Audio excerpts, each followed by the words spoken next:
The subcommittee will come to order, and good afternoon. I first of all want to apologize to all, including our distinguished witnesses. We did have a series of votes, and fortunately, you can never plan for that, so I do apologize. Good afternoon. Today's hearing is very important, and not only because the United States government has been involved in Sudan and its various crises for the past 3 decades. Many of us first became interested in Sudan in the 1980s because of the persistent reports of modern-day slavery, in which Northern Arabs enslaved African Southerners. I would point out, parenthetically, I held my first hearing when I was chairman of the Human Rights Committee when we took control in 1994 on slavery in Sudan, and we had freed slaves come and testify, and it was a very telling experience to hear them tell of the atrocities that they had suffered. My office also more recently helped to bring one of the unfortunate people who had been enslaved to America for medical treatment after he was freed, and his story affected me deeply once again. Keir Deng had been kidnapped into slavery while still a child, and while he was an adolescent, the man who held him in bondage rubbed peppers in his eyes, blinded him, and later abandoned him. Keir is studying here in the United States thanks to his benefactor, Alan Ratner, and is awaiting a second operation to help him recover at least some of his eyesight. The question always is posed, how many other Sudanese will never have that opportunity or even achieve their freedom? Keir's mother has never been freed from bondage. We began supporting Southern Sudanese efforts to end the oppression from the North in the mid-1990s.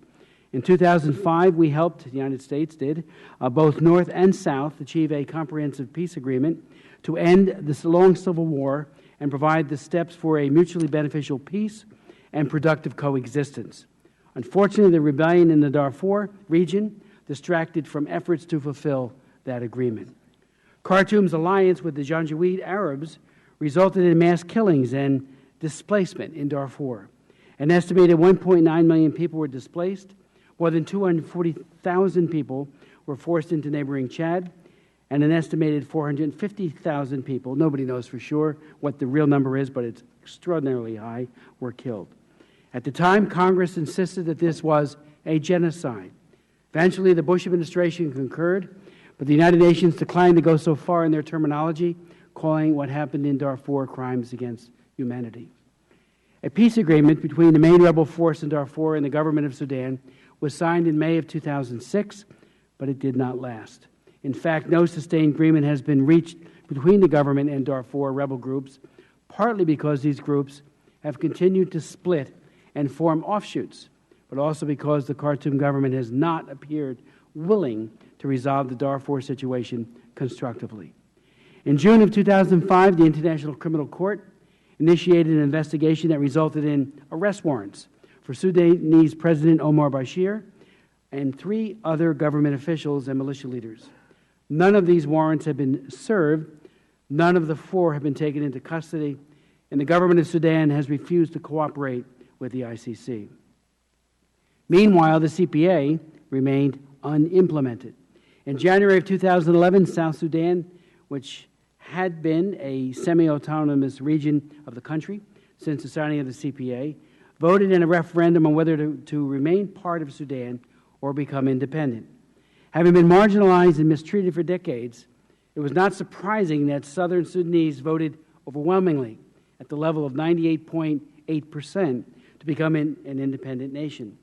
On July 9, 2011, South Sudan became the world's newest nation. However, these unimplemented elements of the CBA would bedevil the new country from its birth.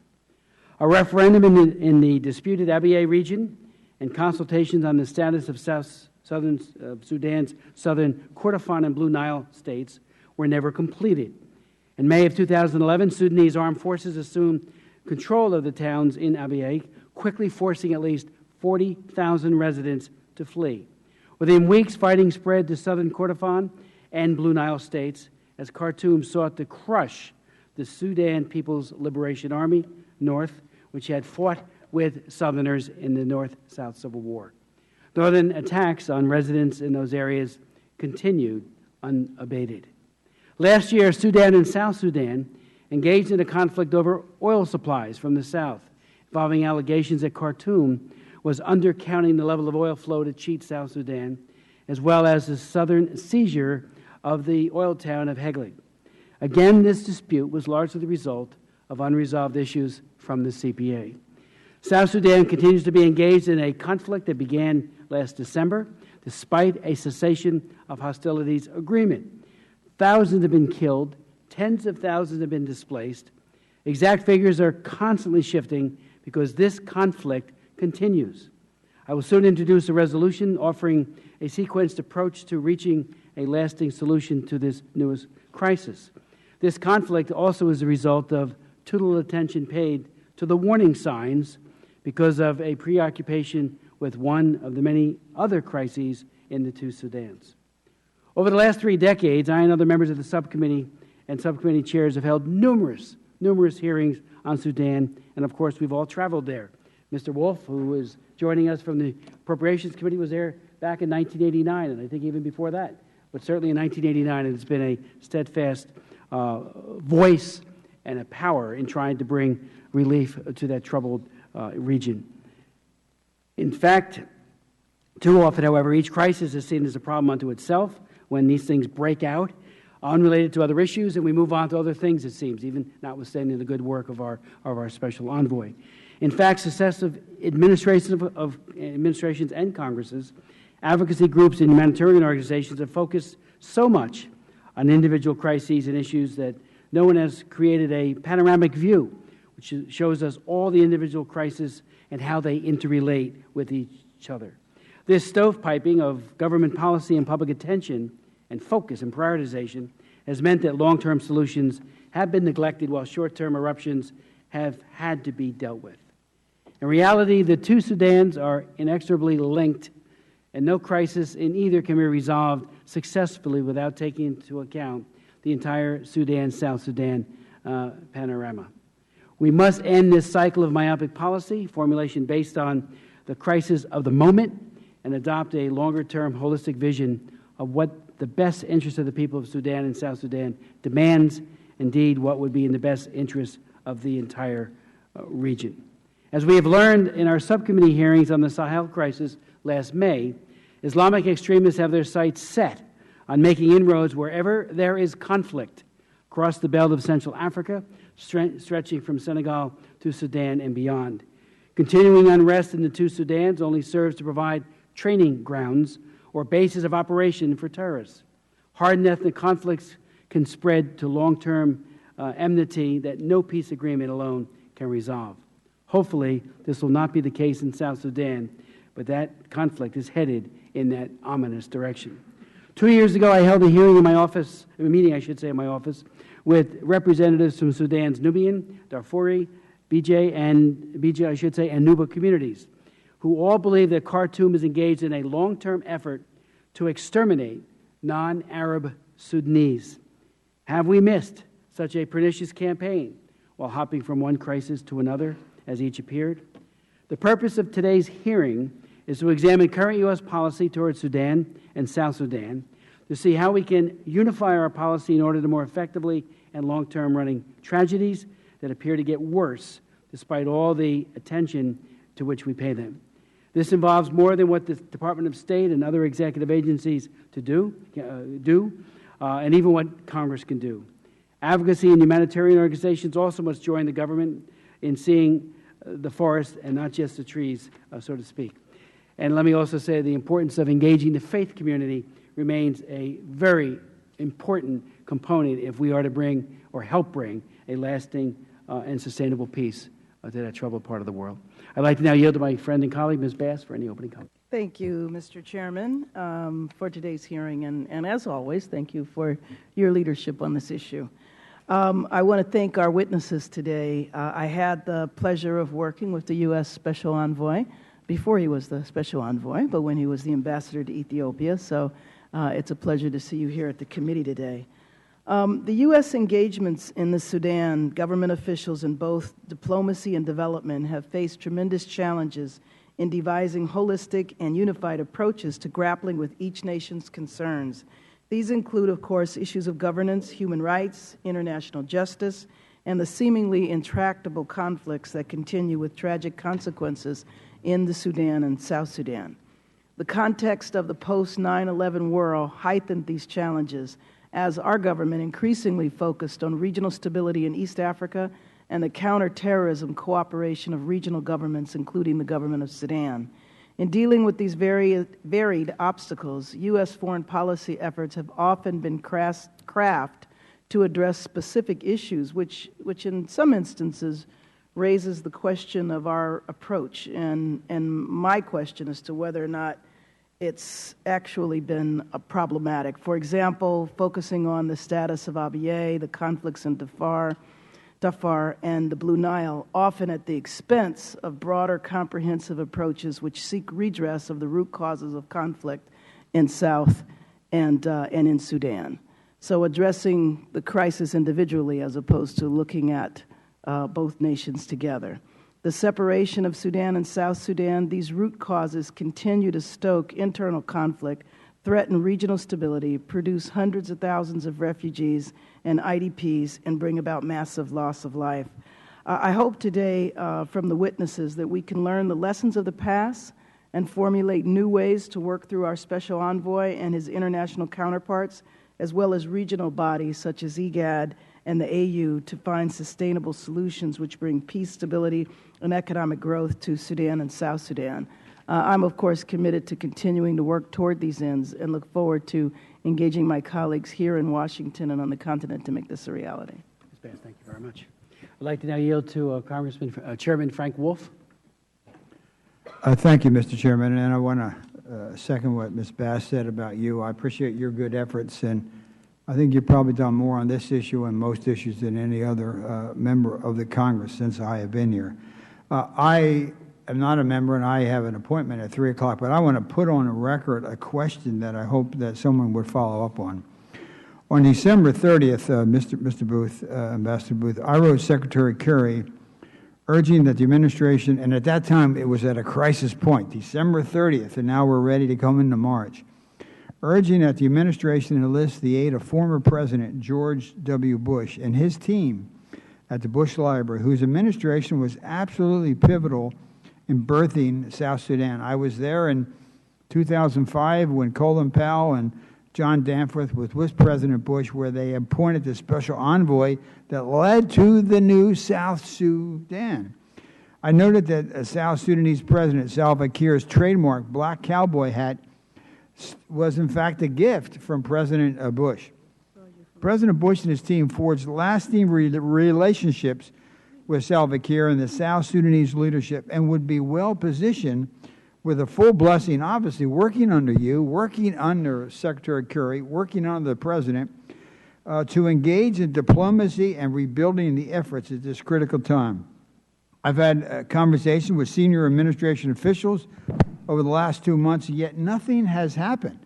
I would urge you to take this request back to the Secretary. Such an overture would send an important message to the suffering people of South Sudan. And the closing paragraph of the letter dated December 30th, 2013 to Secretary Kerry said, "It has been said that politics stops at the water's edge. While perhaps not always the case, I would hope that this administration, despite its past differences with the Bush administration, would recognize the wisdom of inviting former President Bush and key members of his team who forged lasting relationship with the leadership of South Sudan to engage in high-level diplomacy with the various actors involved in the current crisis, and to do so with the full support and blessing of the U.S. State Department and, of course, the White House. Such an overture would send a clear message to the people of the fledgling nation that they have not been abandoned." And also, President Clinton was used in Haiti. President Obama took President Bush to Mandela's funeral. President Bush has fallen in love with Africa, HIV/AIDS, PEPFAR. And so I would ask you, and maybe I'll talk to Mr. Smith at the next vote what your answer is. Tell us, will the administration, will Secretary Kerry, will the President do this? And I think this picture of President Bush with President Obama in the White House saying we are going to engage and use all the resources, working with people like John Pendergrass and so many others, all the resources, I think could make a tremendous difference. And I appreciate Mr. Smith having us here, and yield back. Thank you very much, Chairman Wolf. And before I do introduce Ambassador Booth, I would just echo his concern. When I read the letter and the op-ed that Mr. Wolf wrote, it made a very compelling case. It would really, I think, send a message to the key players, including Salva Kiir, who greatly esteems President George W. Bush. And that kind of working side by side with you and Secretary Kerry, and of course President Obama, would show a unity on the part of the United States, but also it would be on the ground. I mean, Senator Danforth worked wonders, and we all credit him with pulling an amazing feat with the CPA. So perhaps in your opening comments you could address the feasibility of that, and I think it could act as a tourniquet to this ever worsening crisis. Now, if I could introduce the ambassador, our U.S. Special Envoy to Sudan and South Sudan, Ambassador Donald Booth, who was appointed U.S. Special Envoy on August 28, 2013. He previously served as ambassador to Ethiopia, Zambia, and Liberia. Prior to that, he was director of the Office of Technical and Specialized Agencies at the Department of State's Bureau of International Organizations Affairs. Ambassador Booth has also served as director of the Office of West African Affairs, deputy director of the Office of Southern African Affairs, economic consular in Athens, and division chief for bilateral trade affairs at the U.S. Department of State. And without objection, your full, very distinguished bio will be made a part of the record. Mr. Ambassador. Well, Chairman Smith and Ranking Member Bass, members of the committee, Chairman Wolf, I want to thank you very much for the opportunity to testify before you here today. I'm going to summarize what has been submitted for the record. This hearing comes at a tumultuous time for both Sudan and South Sudan. South Sudan is mired in a devastating internal conflict that has already caused widespread death and destruction and threatens to unravel the social fabric of that young nation. With the interests of other regional neighbors so heavily in play, any increase in tensions has the potential to foment broader regional instability. To the north, Sudan continues to respond to the grievances of marginalized groups with violence, particularly in Darfur and the two areas of southern Kordofan and Blue Nile states, where government forces have engaged in indiscriminate aerial bombardments. Linked by geography and resources, Sudan and South Sudan's interdependence could be a source of stability, but recent steps toward resolving bilateral issues have been overshadowed by the conflict in South Sudan. As someone who has been in the region almost continuously since December 21, I can assure you that the U.S. government has and will continue to be fully engaged in support of the President's goals of two countries at peace internally and with each other and with the region. We stand ready to help both Sudan and South Sudan build a peaceful and prosperous future in which all their citizens are respected, protected, and have a say in the governance of their respective countries.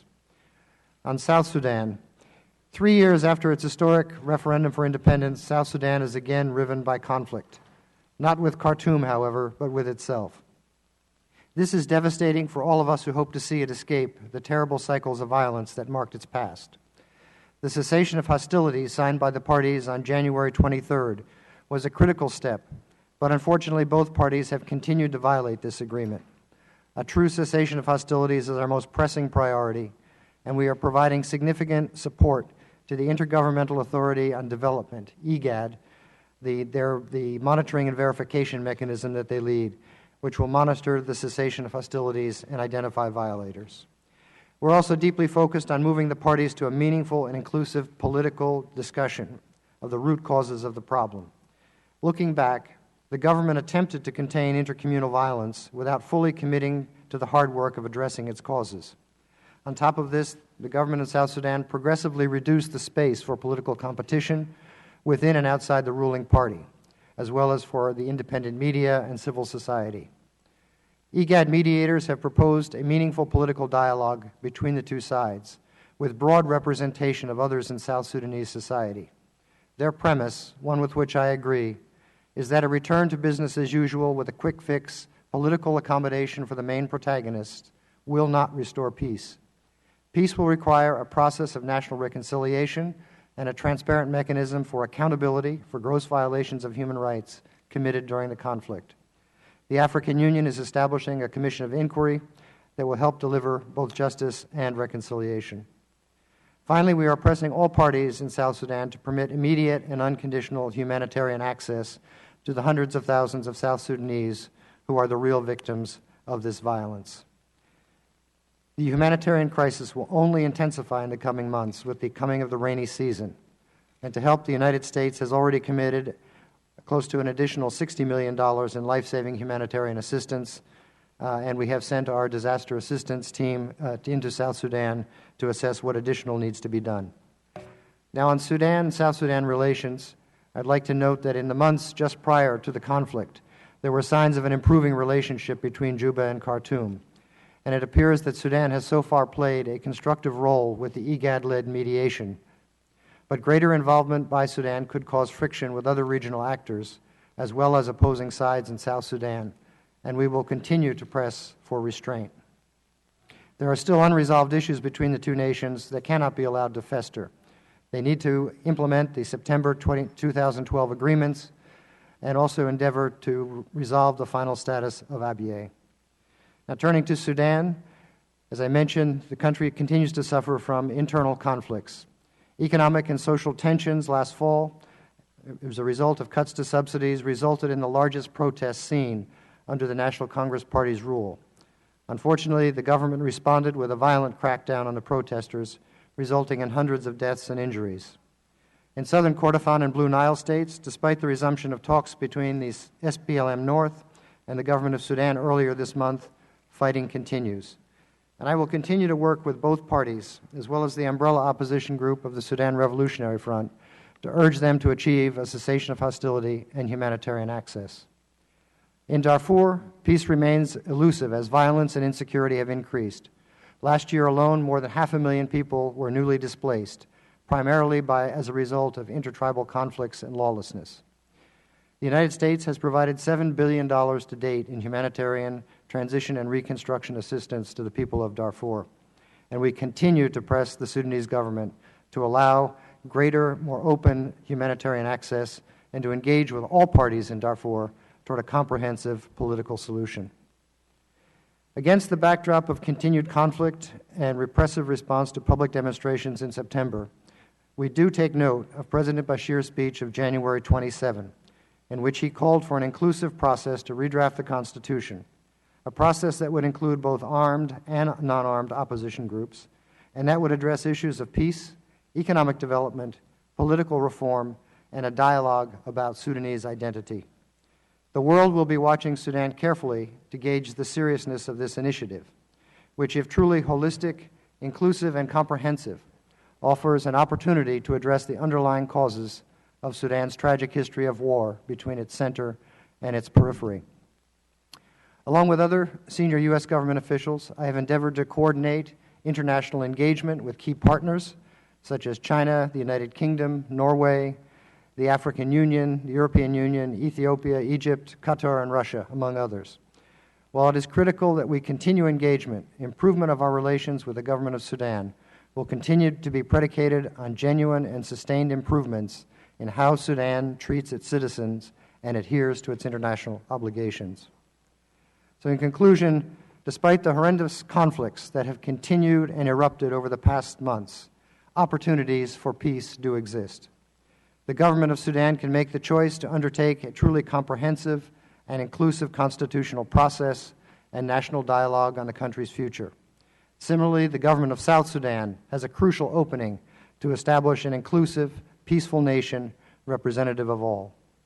Mr. Chairman, I thank you for this opportunity and for your continued commitment to the peoples of Sudan and South Sudan, and I look forward to your questions. And if I could, Mr. Chairman, just to answer the question posed by Chairman Wolf, the administration indeed did take on board that recommendation, and indeed even before, early in the stages of the crisis, before the 30th of December, had reached out to previous administrations, the previous presidents and members of their senior leadership, and had tried to engage them, and some of them did indeed intervene, make calls out to the government in South Sudan to try to put an end to the conflict, to try to call for an early cessation of hostilities and to sit down at the peace table. So I'd be happy to go into that further if you'd like. I would appreciate that. Did President Bush make a phone call? And I think, again, what Mr. Wolf is suggesting, and I think sometimes thinking outside the box while working inside the box as robustly as possible helps yield a result. The Danforth team, obviously Bush's team, brings another layer of people who were there when many of these things were hammered out. So did George Bush make a call? But more importantly, will you engage him even more thoroughly? Well, I will certainly take the engagement of former President Bush back to the Secretary for further consideration. It was former Secretary Rice who tried to engage President Kiir. Former President Carter did as well. Okay. Let me just ask a couple of questions. Again, if you could get back to us, perhaps by early next week on how well, time is of the essence. There was an article in Voice of America a day ago about Malakal deserted, destroyed in New South Sudan fighting. The article points out, and I'm sure you know this, that Oxfam has pulled out and said that the streets were littered with bodies. And the comment was made in the article, fighting resumed in Malakal, the capital of the largest oil-producing state in South Sudan, weeks after the two sides in the conflict signed a cessation of hostilities agreement. Certainly it hasn't reached that town and many, many others. So, again, a sense of urgency. You might want to comment on this, because I know many of our witnesses do call and make very persuasive argument on the need, and you said it as well, of being able to get humanitarian workers in.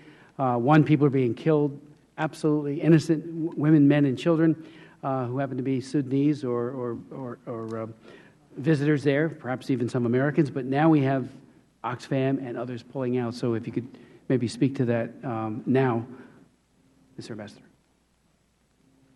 That's terrible. Well, thank you, Mr. Chairman. Clearly, both sides have not respected the cessation of hostilities agreement that they signed. Fighting continued after that agreement was signed in late January in Addis. There were attacks on the towns in Lear, in Unity State, and other areas, in Gadiang, in Jonglei State, by the government forces. And then, as you rightly mentioned, last week there was the attack on Malakal by the opposition forces. One of the critical things to make the cessation of hostilities a reality is to deploy the monitoring and verification mechanism that IGAD had foreseen in the cessation of hostilities agreement. And we have been working day and night with them. I have seconded a member of my staff to work with the IGAD mediation to get that team established. They have been into South Sudan. They have visited numerous sites where the teams will operate out of. They have verified that it is indeed possible for those teams to operate. We're working on a memorandum of understanding with the UN mission in South Sudan to provide some support to that team. And just this week, money that we had made available was put on a contract to provide the services and support needed for those teams to deploy. So I understand the headquarters team will deploy this week to Juba, and as the other staff are brought on board from IGAD member states and international partners, the monitoring and verification teams will be out there. Now, these are monitoring teams, and they will not be able to enforce the cessation of hostility. The enforcement will really come primarily from the political clout of the region, the countries in the region that both parties in South Sudan will need to live with and deal with. And so the premise of the monitoring and verification mechanism is that once good information is available, the presidents of the countries in the region will be able to intervene to ensure that those violations stop. You have said that ominous signs in South Sudan have been visible for quite some time. Matter of fact, on February 7th, you, in remarks before the Africa Center for Strategic Studies, you suggested that, including internal political tensions, shrinking political space, and intercommunal tensions. In light of the U.S. commitment to the world's newest country, what can we do differently now to address these issues that we have not done previously, and what new direction is likely to succeed at this point? Mr. Chairman, I think as you mentioned, there were signs that there was closing political space in the country. We and others in the international community engaged with the government to try to reverse that, to slow that down. I personally was in Juba in early December and was very active in lobbying the government to modify an NGO bill that they were on the verge of passing, trying to keep the space open. I also spoke out about the need for space for press freedom at that time.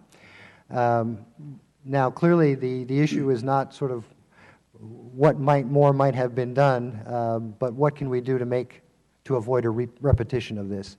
And this is why the IGAD mediators, with our full support and encouragement, have proposed that there be a very broad dialogue going forward, that the solution to the crisis in South Sudan is not going to be one that is a stitch-up between a couple of politicians to decide who gets what share of power, but rather something that is going to involve the civil society of South Sudan, the religious leaders, the traditional leaders, the business community, women, youth, as well as the political class, as well as the political parties, in order to look at the issues of how South Sudan should be governed.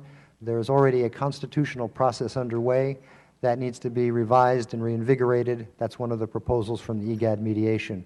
There are also proposals that this discussion needs to look at some of the contributing causes to the current conflict, such as the security sector.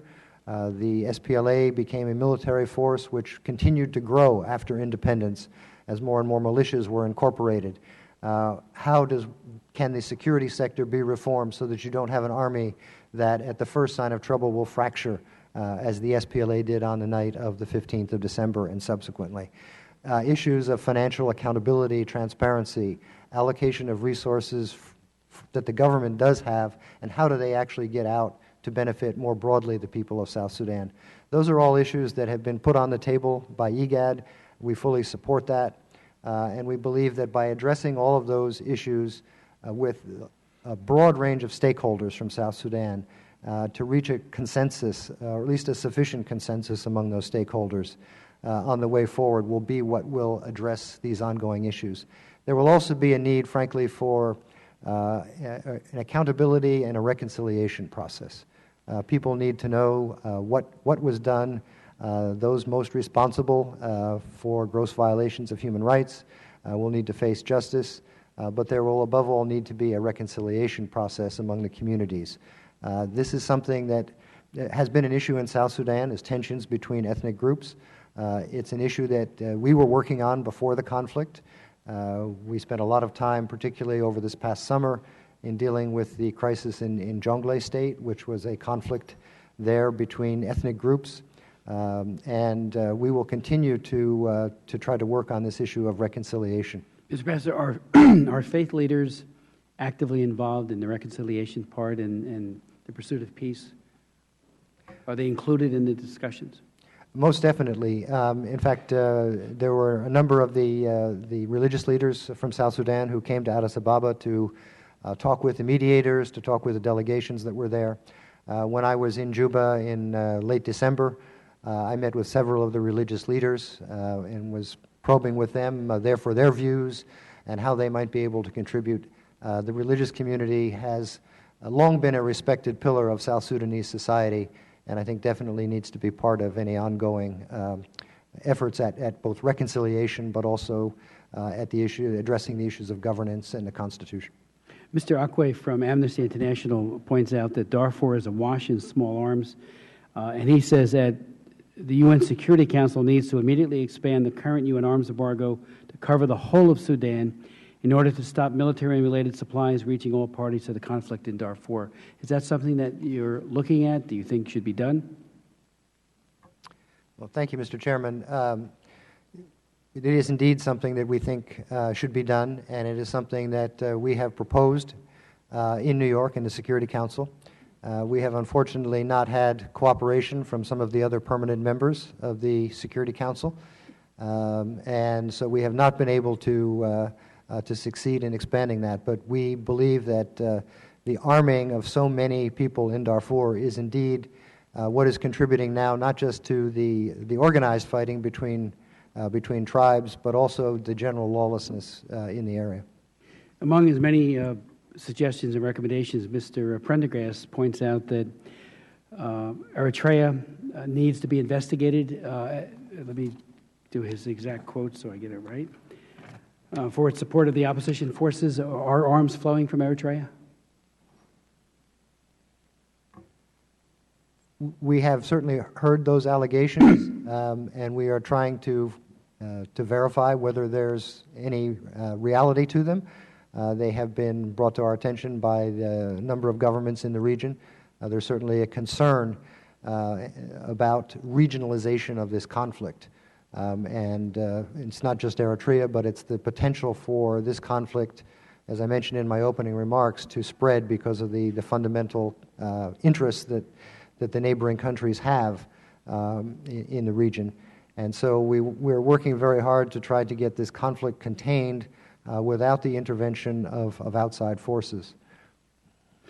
Dr. Faris, in his testimony, suggests that there needs to be presidential statements on the crisis, and I've read both of those that have been posted on the White House website, and they were good, but one was 2 paragraphs, one was 4, not much length to it, and length doesn't necessarily convey the lack of substance, but it suggested to me that more could have been there. But he asked for that, but he also says that there should be an invitation to representatives from both sides, or factions, I should say, to come to Washington for consultations with the goal of finding a definitive solution to the divisions. Sometimes you take a group out of, and certainly Addis is at least out of Sudan, but sometimes when you come even a further distance, it has the consequence of sharpening the mind. I mean, we've done that with so many players from so many different countries over the years, including Northern Ireland. When the disparate parties there would meet here, all of a sudden things were improved. Is that something you're looking at? We believe the IGAD mediation, which is being led by former Foreign Minister Seyum Mesfin, as well as General Sombewo, who led the CPA process, are doing an outstanding job. We have been fully supportive of them, and we have been working very closely with them. There is a danger in opening sort of multiple channels of negotiation, and that you open then the parties up to forum shopping. So we, at this point, are committed to supporting the IGAD mediation, and we will continue to do so as long as it continues to make progress and has the trust of both parties. Well, frankly, I'm not suggesting multiple venues.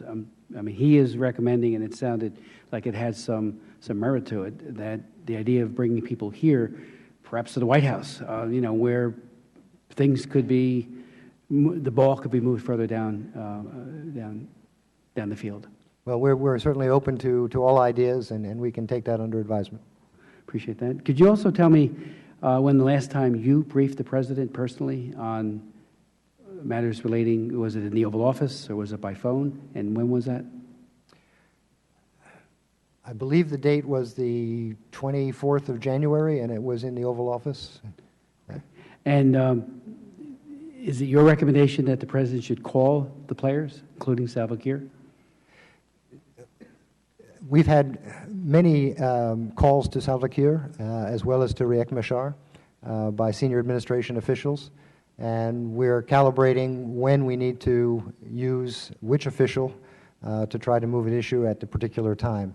So that's something that's certainly on the table and will be used when we consider that would be the best way forward at that time to move us off of a sticking point or otherwise break any logjam. But again, the fact that Oxfam has vacated one of the larger cities, things are not moving, certainly not in the direction as fast as we would like. I don't think we wear out our welcome if the President makes that phone call. I really don't. Maybe multiple phone calls would be advisable. So please take that back if you would. Mr. Cicilline. Thank you, Mr. Chairman. I want to begin by thanking you and Ranking Member Bass for holding today's hearing on this very important issue, and thank our witness for being here. For several years, U.S. foreign policy focused on addressing tensions and instability in Sudan and South Sudan, and today we remain concerned about the stability of these countries and the quality of life of their citizens. As we all know, South Sudan is engulfed in conflict and terrible violence, and the United States government continues and must continue to work to achieve a peaceful solution. And in particular, I believe we must ensure that UN peacekeepers in South Sudan who are working to protect people seeking refuge are provided with the resources they need. I think our approach should be to craft a foreign policy that focuses on Sudan and South Sudan and promotes democratic values, including respect for human rights, the necessity of enfranchisement, and equal protection under law. Religious tensions, ethnic tensions, and economic tensions all underscore the need for a comprehensive approach that can take these into account, and I thank you, Ambassador Booth, for the work that you are doing. I'd like you to focus, if you would, on the humanitarian relief efforts in South Sudan and to what extent you see them being constrained by the evacuation of foreign aid workers, whether there are pro-government or anti-government forces that are seeking to actively restrict relief efforts or humanitarian air access, and what is the status of the refugees that have taken refuge in UN compounds? Are their most urgent needs being met, and what can we do to be of assistance? And finally, if you would speak about the capacity of the UN peacekeepers in South Sudan, their ability to protect both civilians sheltering at UN bases and those beyond. And I asked this question last time during the last hearing, and that is, due to the legislative cap on peacekeeping contributions that is currently in place and is set to remain in place unless Congress acts, the U.S. did not pay its full assessed rate for any of the peacekeeping missions, and for UNMISS alone, the shortfall amounted to about $10 million. This funding shortage, I believe, continues to deny critical resources to the missions and means top troop contributing countries like Bangladesh and Ghana are not fully reimbursed for their services. And so would you talk a little bit about what it means for this funding to not be in place, what impact it has on the mission, and what the long-term responsibilities that we have in terms of our support of UN peacekeeping work? Well, thank you, Congressman. You had a lot of questions there, but let me try to see if I can answer most of them. UNMISS, I think, should be credited with saving tens of thousands of lives during this current crisis in South Sudan. They've given refuge in their own compounds to close to 80,000 South Sudanese. Now, that is just a fraction of the number of South Sudanese who have been displaced internally in the country, but they were able to offer protection, not foolproof protection in all cases, as some of their compounds actually were in the path of fighting that moved back and forth, particularly in the town of Bor.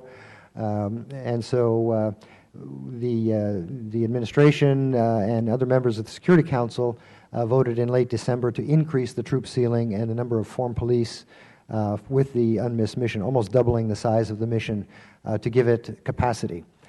Despite efforts to recruit those forces very quickly, unfortunately I have to report that to date only several hundred have actually arrived in country.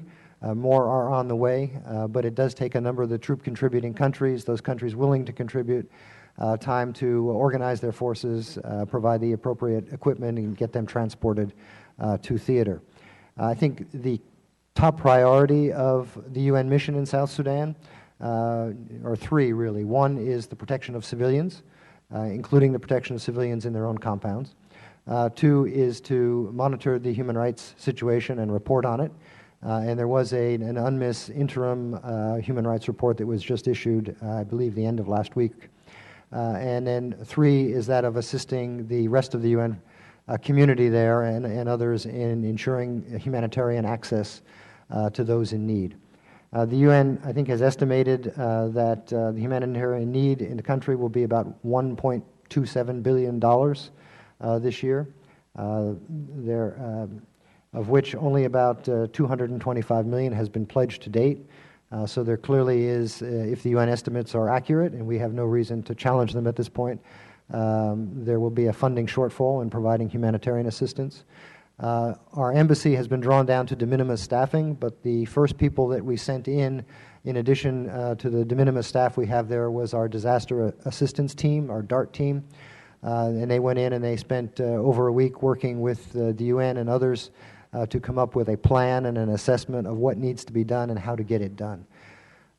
In terms of the actual access on the ground, there have been places and instances where the UN mission has not been able to fly in at particular times. We understand that the cooperation now from both the opposition and the government is improving, though it is not foolproof yet in trying to move humanitarian assistance.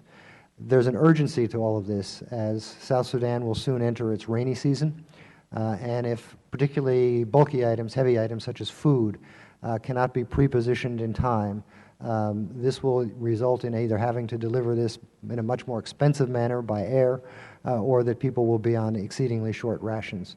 So there's a huge humanitarian need that needs to be met there. We are working with the UN and other humanitarian agencies to try to meet that.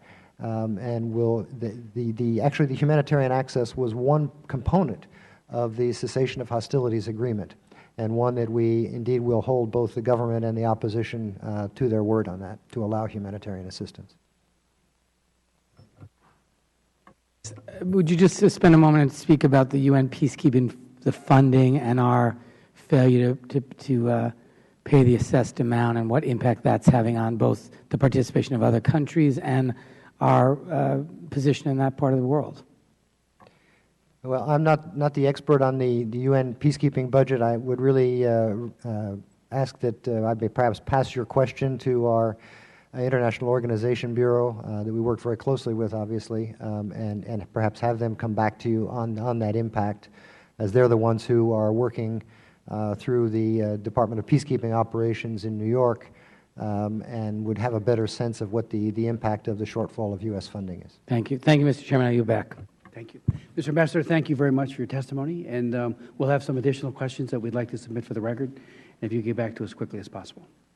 Great. Thank you very much, Mr. Chairman. It's a pleasure.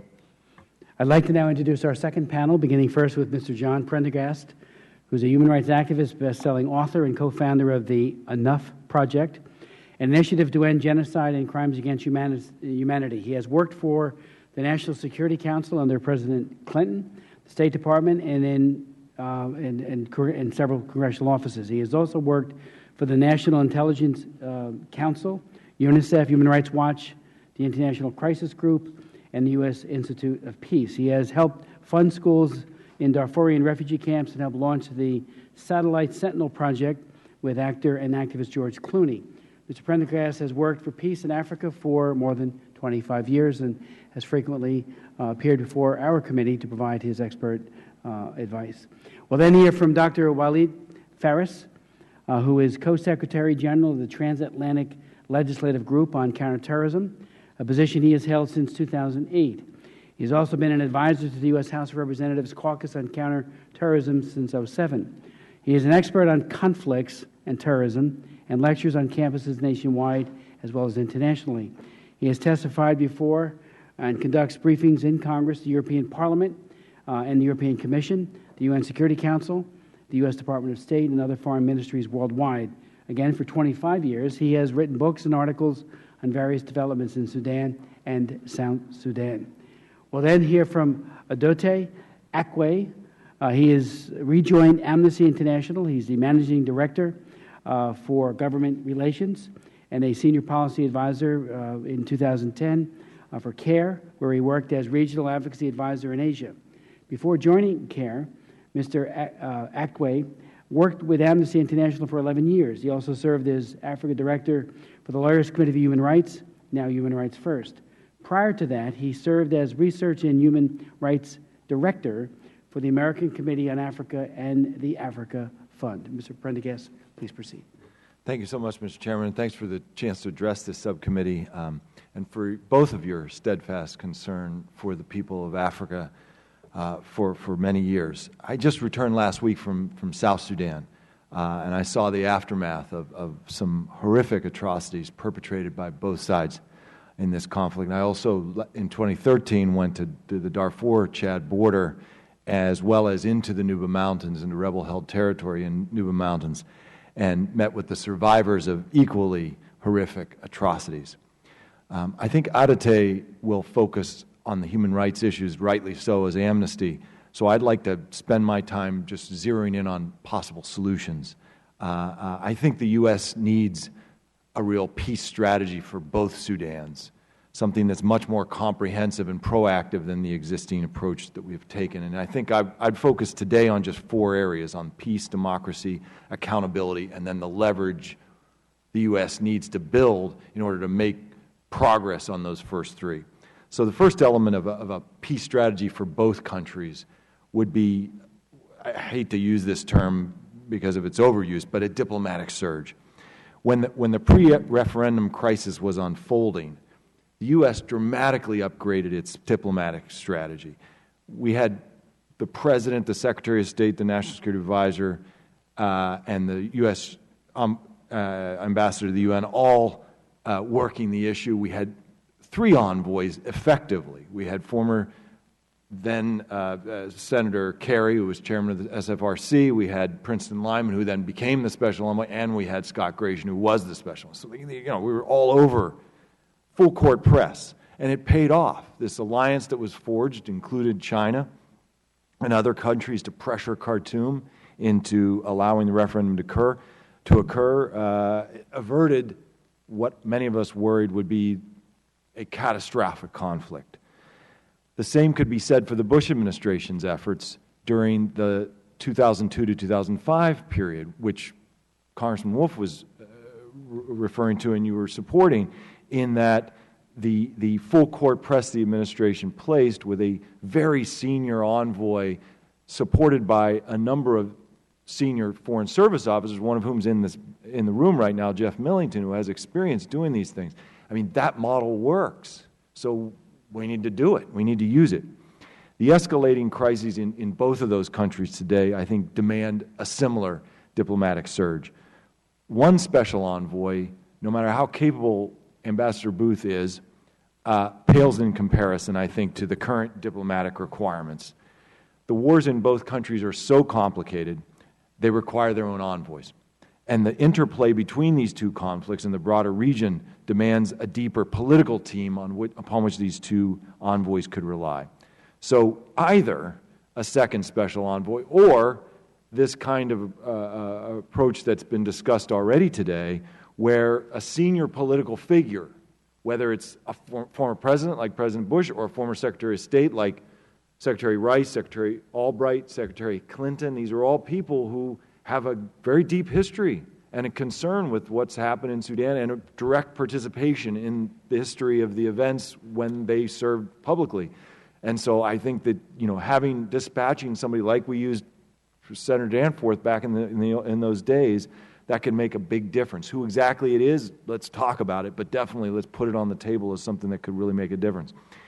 In South Sudan, I think, all right, let's start with Sudan, and Congresswoman Bass said it, I think, very clearly in your opening remarks. There needs to be one unified peace process for Sudan. There are all these, we've talked about it for so long, there are all these truncated, stovepiped approaches to Darfur over here, to this Nuba Mountains there, to Eastern Sudan, to Abyei. There are all these different initiatives, precisely what Khartoum wants, divide and conquer, divide and conquer. We can't play into that. And again, I don't think an envoy, again, no matter how capable Don Booth is, there's not time to be able to work to develop the international coalition to pressure Khartoum to allow for a comprehensive peace process to occur. I think we understand it needs to happen. Well, how do you make it happen? You've got to operationalize the diplomatic strategy to do it.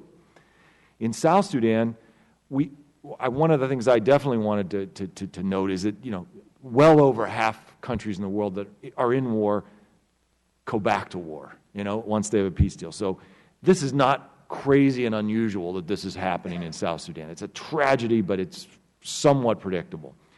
South Sudan has its chance now to reboot. And I think the odds for developing a real sustainable track is in what everyone has said today, which is there needs to be an inclusive peace process. We need to have all these civil society groups, and you mentioned the religious leaders, the political parties, the youth groups, women, they all have to be included. We agree on that, but you've got to operationalize the diplomatic strategy to make that happen. We've got to be much more proactive in pushing and building the countries that have leverage with South Sudan and the rebels to encourage that they allow that to happen. We can talk all day about the importance of this, but if those guys block it, they won't do it. And we'll sit there with, again, a little closed room with the people with the biggest guns deciding the future of the country and probably leading to another war. So I think, again, a huge push on something like that, from whether it's former President Bush, whether it's Secretary Condoleezza Rice or the Albright or Clinton or someone with stature can make a strong push. The second element I would put forward of a comprehensive peace strategy would be democracy promotion. DG programming, democracy and governance programming globally is going down. This is obviously a bigger issue than what we have today.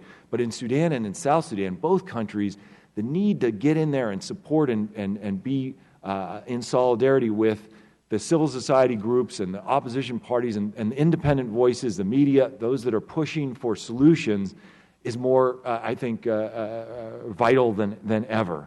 And so I think figuring out a way that we can get some more resources and support to the independent sector in both countries.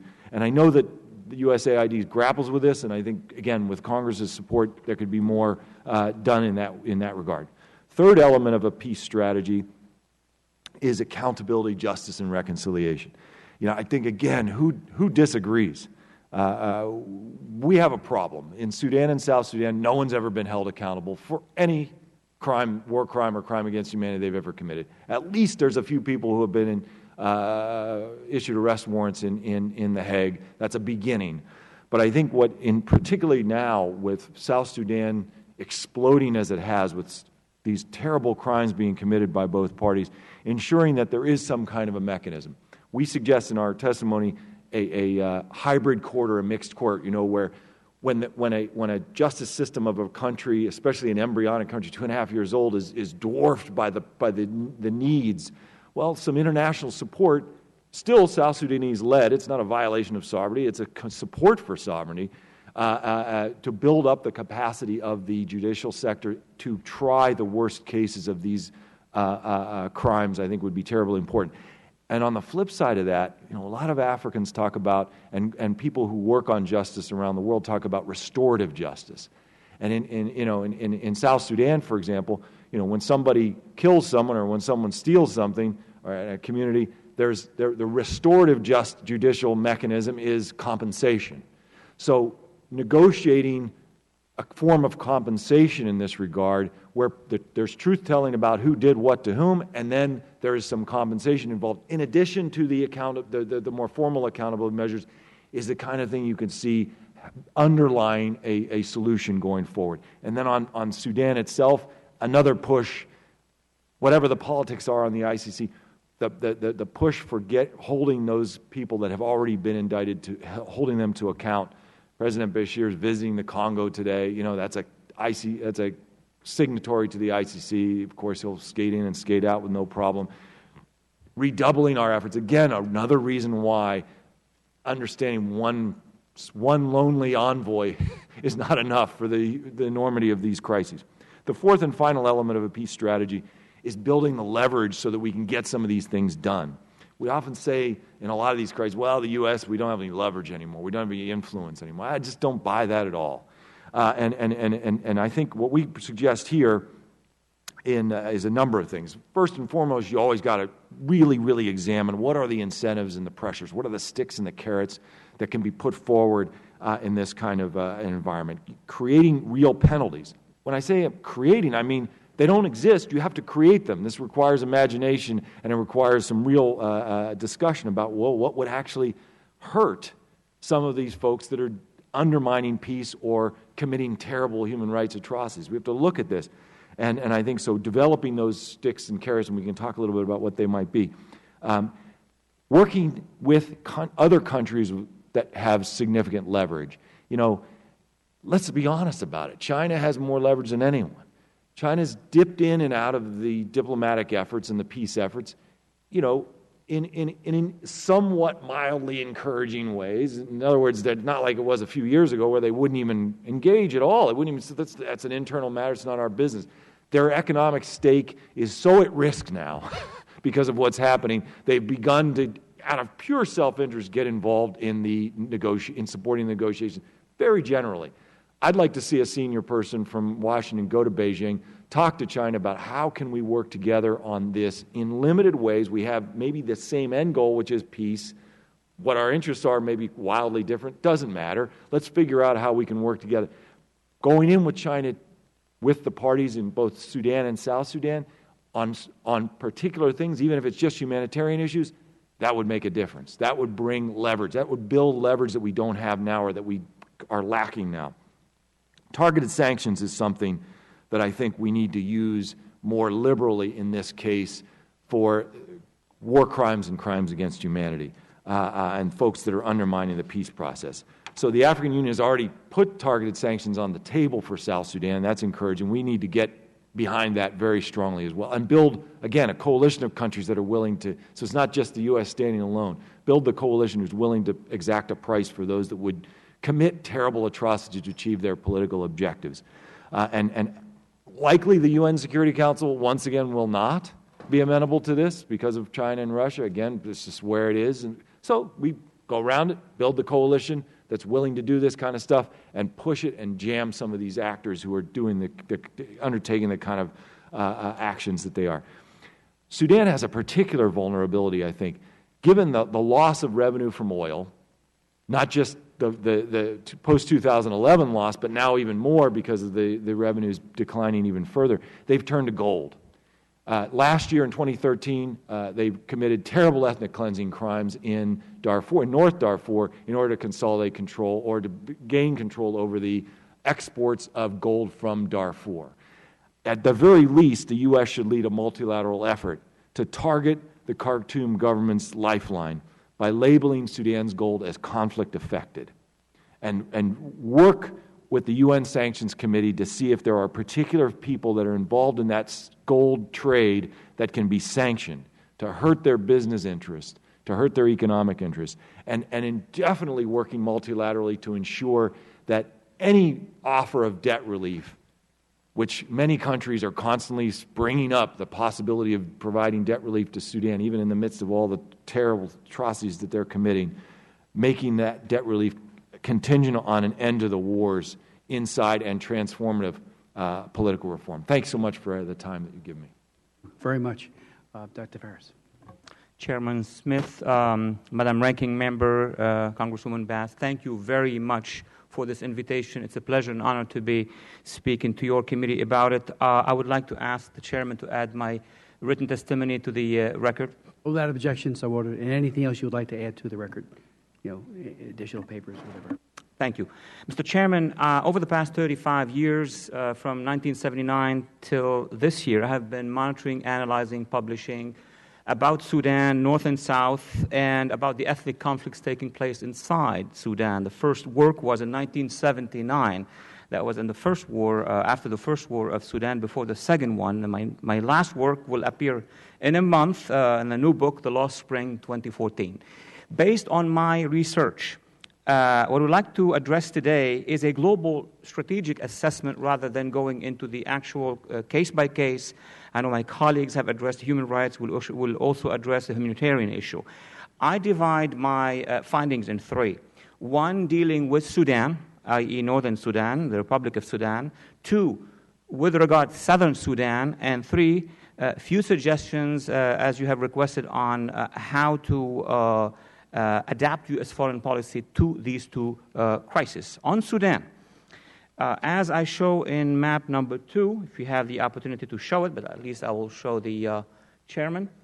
What is very important for the American public and also our bureaucracy and our government to understand is that the map of Sudan is one of a central government, a central regime which has an ideology at war or at conflict with 5 other ethnic communities that happen to be African minorities in Sudan. If we don't understand that concept, it will be very difficult to jump from one area to the other area without understanding that there's a grand design, a grand architecture of the regime trying to implement it on the ground and in a very dramatic way.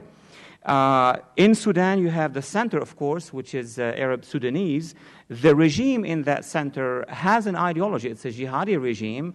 It has been involved in the past, as of 1989, and of course throughout the 90s, in supporting jihadist organizations around the world. Dr. Turabi, but also the regime of Mr. Bashir, have convened conferences in Khartoum, 1992, 1993, where many organizations, some of which are on our terrorist list and the terrorist list of other countries as well.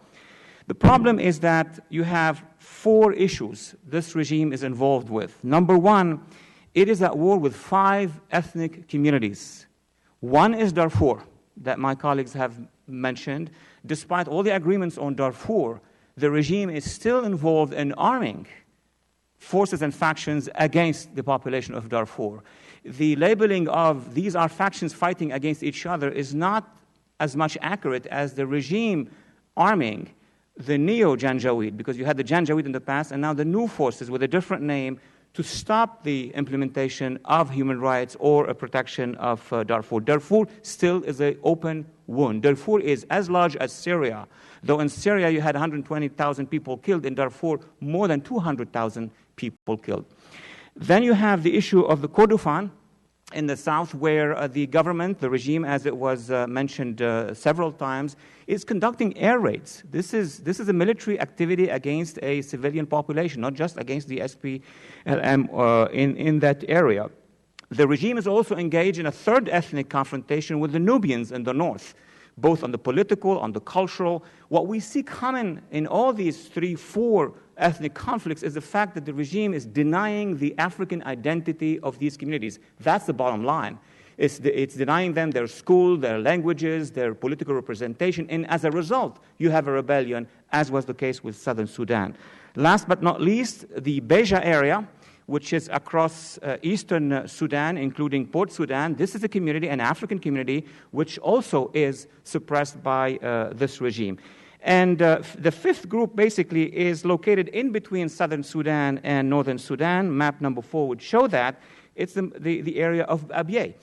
We do know that it is about oil and petrol and political control of this area, but there is a population, and that population, as you just said in your statements, has not been consulted yet about its future as the southern Sudan has been consulted before. So one aspect that U.S. foreign policy needs to address is to put pressure on the Sudan Khartoum regime to recognize the basic rights of these 4 or 5 ethnic African communities in Sudan. And if need be, this issue, as I recommend, should to go to the United Nations. This is an issue that is very similar to what has happened in East Timor, to what has happened in Kosovo, and to what has happened, as you just mentioned, in Northern Ireland. B, inside the North Arab Muslim country, as map number 2 shows, you have an actual opposition to the Khartoum regime. So it's not just an issue of ethnicity, of Arab versus non-Arab. Inside the Arab Muslim Sunni area of northern Sudan, you have a civil society rising. You have something similar to what happened in Tunisia or in Egypt or in Syria. People are opposing the Bashir regime, not just that he has been responsible for genocide against their African neighbors and co-citizens, but because it is suppressing them. This is something that also should be added to our U.S. foreign policy thinking and policy about Sudan. There are 2 more crises that the North is generating, the northern regime. One, a constant support by the Bashir regime to jihadist organizations. Bases are being established there. Our intelligence and security committees in Congress should request more reports from our intelligence agencies about the backing that the Bashir regime has been supplying, has been bringing, not just to jihadi organizations, including Hamas, which is on our list of states, of organizations that are terrorists. Last but not least, what is very worrisome, as we show in map number 8, is the rise of Iranian military activities on the eastern coast, on the coast of Sudan, on the Red Sea. We now know that Iranian presence, military presence in Port Sudan, in the regions around Port Sudan, is now facilitated by that regime. That regime is engaged in 5 ethnic conflicts, suppressing its own community, backing Hamas and other jihadist organizations, and now opening its own coast and ports to Iranian facilities. These should be the basis of our policy with regard to that regime. With regard to southern Sudan, if I may, Southern Sudan is a drama that should not exist. The way we are handling it, as if this is a conflict that's going to last for many years, and we are trying to look at the humanitarian issue. This is a conflict that should have not even existed. We should have reacted to it in a very firm way. The loss of Southern Sudan would be the loss of the latest independent country in the world, would be the loss of a very promising African democracy, would be the loss of an ally which has a huge experience in fighting terrorism. These forces, the SPLM, SPLA, despite the fight that they have now inside Southern Sudan, are the most experienced African forces on the continent against jihadi forces for the last 30 years. We will be losing this experience. And if that goes down, then many, as you just mentioned, Mr. Chairman, many jihadi organizations in Central Africa, in Somalia, and other parts of the Sahel will be converging to Sudan to create those bases. So, in my recommendations, which I'm going to go over very quickly, and you have mentioned one, I would strongly recommend that the President of the United States, President Obama, will address in public the issue of Sudan. He has visited continent Africa twice. He has delivered speeches when need to be in Cairo and other places. He should, in my view, modestly deliver a speech. And the reason is simple. We need high energy. People in Southern Sudan, those commanders on the ground, needs to have a very high, important personality that would address them from Washington, that would ask them to cease fire. This is a civil war. And in civil wars, they're not going to listen to diplomats. They're going to listen to the highest personality. Especially Mr. Obama, President Obama, is well seen in Africa, well seen in Sudan. He should be, as it was mentioned by Congressman Wolf, have with him a delegation and leaders such as President Bush, who had in the past been working on the issue. Leaders like yourself, like the madam and others, should be present so that the psychological message been sent to Southern Sudan, not just to the president and the former vice president, but to the fighting forces on the ground. The commanders, when they will see that the president of the United States is addressing them, and as you just mentioned, inviting representatives to Washington. We had the Israelis and the Palestinians. We had the Irish here. We had many other people. Let's take them to Camp David or bring them to the Congress and put that psychological pressure so that they would understand it is a U.S. priority. On Sudan, we're dealing with not one, but 4 or 5 Darfurs.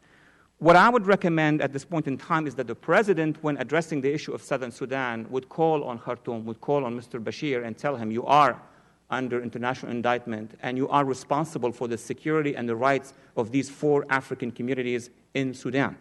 Second, we need to invite to Washington representatives of the Beja, of the Nubians, of the Darfuris, and of the Kordofan and other areas in northern Sudan, so that the American public would understand what are their claims and what are their difficulties. When we have issues of conflict, especially ethnic conflict, it is very important that our foreign policy would be backed by the public. Lawmakers represent the public, and the public needs to see them.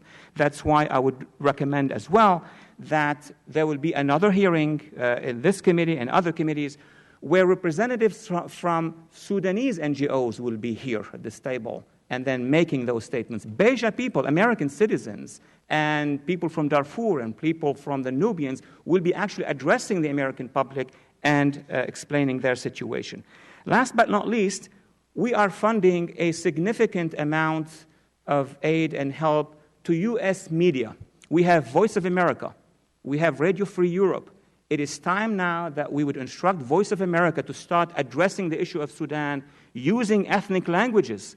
If we want to have any leverage by sending our diplomats, fine. The diplomats are going to be meeting few people. We need to speak with their languages, and we have significant budgets. We have significant bureaucracies. You don't need to add any additional budget, just giving instructions to VOA to start addressing these ethnic communities with their language. Thank you very much for giving me that opportunity. Thank you very much, Dr. Faris. Mr. Atquay. Thank you, Chairman Smith, Ranking Member Bass. It's an honor to be testifying before you today. Your long record of engagement in Africa continues to be an inspiration, and we look forward to working with you going forward. I'm going to go straight to my conclusions and to the recommendations, given the very strong recommendations from my peers on the panel. I think these hearings, first of all, come at a critically important time. Maybe they've been brought into focus with the crisis in South Sudan, but they certainly should serve to remind Washington of its long history of engagement and the investment that it has made in Sudan and South Sudan, and also on the issues of promoting human rights and freedom for the people in South Sudan. The U.S. has been heavily engaged in Sudan since the 1970s, first providing support to the government in Khartoum, and then in 1989, leading the international effort to end the protracted bloody civil war between the SPLM and the government of Sudan. The United States also has responded to different humanitarian crises that have cost millions of lives. The U.S. played a key role in brokering the end of the civil war and orchestrating the process that resulted in the secession of South Sudan, its birth as an independent nation, and has been the single largest donor to the new government, in addition to providing support to a government formed from an armed group that had been fighting for over 20 years. In other words, the near collapse of the new government in Juba represents not only another tragedy for the people of southern Sudan, unless resolved in a manner that leads to sustained improved governance and respect for human rights, it sends a chilling message for the entire continent and arguably here in Washington. This is why the peace talks in Addis, as John mentioned, must not be conducted in a business-as-usual manner, leaving the shaping of the ceasefire, its implementation, and hopefully ensuring its longevity only to the government of Sudan and the forces allied to former Vice President Riek Machar and their supporters. The manner in which a peace agreement is reached will be as important as the agreement itself, because it will either help cement the legitimate and critical role of civil society in affairs of their country and include historically marginalized populations. It will also underscore the concept of accountability for governments and the people in those governments to meet the ceasefire and to live and abide by it. So for Amnesty International, it is important that policymakers in Washington deliberate on the steps going forward, that there is clarity on the nature of the issues that both countries face individually that are similar but that are in different contexts, and those where seeking to address an issue in one country would benefit from better coordination or efforts to address that with the other. In this category, we would include improving the delivery of humanitarian assistance and expanding and robustly informing the UN arms embargo, which Chairman Smith, you referred to. Well over 800,000 people have been displaced by the current crisis in South Sudan, with over 700,000 of those internally displaced and either seeking shelter in UN bases or staying in rural open settings with little to no access to food or water, sanitation, or shelter. In Sudan, the delivery of essential humanitarian assistance to civilian populations in conflict-affected areas has been severely hindered due to government restrictions and widespread insecurity. The United States and the international community must prioritize getting the governments of Sudan and South Sudan to facilitate the unrestricted work of humanitarian organizations. This includes removing obstacles to their operations, working to ensure the safety of staff delivering humanitarian assistance, ensuring access to at-risk communities, and ensuring the safety and protection of refugees and internally displaced. Second, the destructive role of the glut of small arms in both South Sudan and Sudan has contributed to conflicts, loss of life, and destruction of livelihoods. This is despite the UN Security Council's imposed arms embargo on Darfur. We all know that there has been compelling evidence that arms have been and continue to be used to commit serious violations of international humanitarian and human rights law in Darfur and other parts of Sudan. As such, the UN Security Council must immediately expand the current UN arms embargo to cover the whole of Sudan in order to stop military and related supplies reaching all parties to the conflict in Darfur. The flow of small arms to the region has not stopped, and the civilian populations continue to suffer the consequences. Reducing the availability of these weapons will be critical to helping curb abuses in Darfur, Blue Nile, and southern Kordofan, and will be essential for conducting effective DDR processes in South Sudan, where abuses carried out by soldiers and armed civilians in the last few months have underscored the dangers of unrestricted, easy access to weapons. However, as these bilateral challenges must be taken up, there must be continued focus on the human rights challenges inside each of these countries. In the United States, in Sudan, the United States must work with the international community to immediately cease all attacks in violation of international humanitarian law and human rights. in Darfur, Southern Kordofan, and Blue Nile, including deliberate attacks on civilians and indiscriminate aerial bombardments in civilian areas. The United States must also push the Sudanese government to promptly, independently, and impartially investigate all allegations of attacks against civilians by members of the Sudanese paramilitary forces in line with the requirements of international law, standards of fair trial, and to ensure that perpetrators are held to account. The government of Sudan must comply with the arms embargo in Darfur, including stopping all offensive military flights and seeking prior authorization with the Security Council Sanctions Committee to move military equipment into Darfur. And the United States must also express concern over the ongoing restrictions on basic civil and political rights and the continued harassment of critics of the government, including through the practice of arbitrary detention, torture, ill treatment, restrictions on freedom of expression, association, and assembly. And I would point out that the civil society groups in Sudan have issued statements calling for a comprehensive response and approach to the situation in the country. We must build on that, as my colleague has just said. That is going to be the critical actor and agent to sustain reform inside Sudan. In South Sudan, I think we've all reached fairly easy agreement that the consensus is that the ceasefire and implementing an effective ceasefire is the priority. We must ensure that the peace negotiations and the establishment of the AU Commission of Inquiry prioritize accountability as well as reconciliation, ensuring that those responsible for abuses during the conflict are brought to justice and ending the cycle of impunity that John referred to.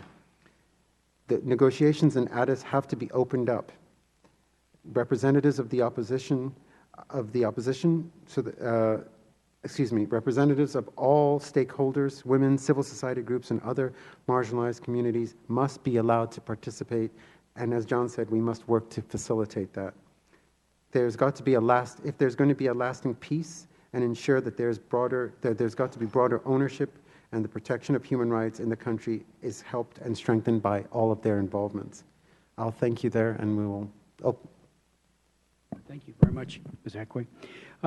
We do have votes again occurring, so a number of. That is the vote. Yes. So I'll just ask two questions and then submit the others and then yield to my colleague. You mentioned, Ms. Akwe, about hundreds of activists were arrested in September of 2013, and we haven't, I don't think, brought enough attention to what has become of them. Has there been access by NGOs or other humanitarian or Red Crescent, Red Cross, anyone to any of those people? Are they being tortured? Do we know? No, and in fact, unfortunately, the history of the country is that people who are arrested in Sudan are very much at risk of ill treatment, if not torture. So this has to be prioritized in terms of not letting the spotlight completely drop away from what is going on. No, I appreciate you underscoring it in your testimony. Let me ask you, Mr. Prendergast, you talked about the diplomatic surge, and very diplomatically, and I believe very sincerely, you talk about how a very capable special envoy can only do so much. It has to be all hands on deck.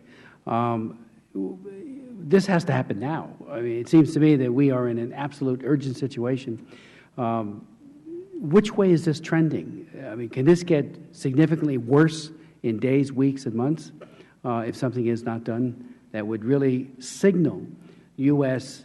full, all-in type of engagement? Yeah, I think to try to address both of those points, and on the one hand, I do think it could get worse. I think it could get much worse. I think if there isn't a stoppage where a real cessation of hostilities that's respected, that it's really about the nature of the attacks.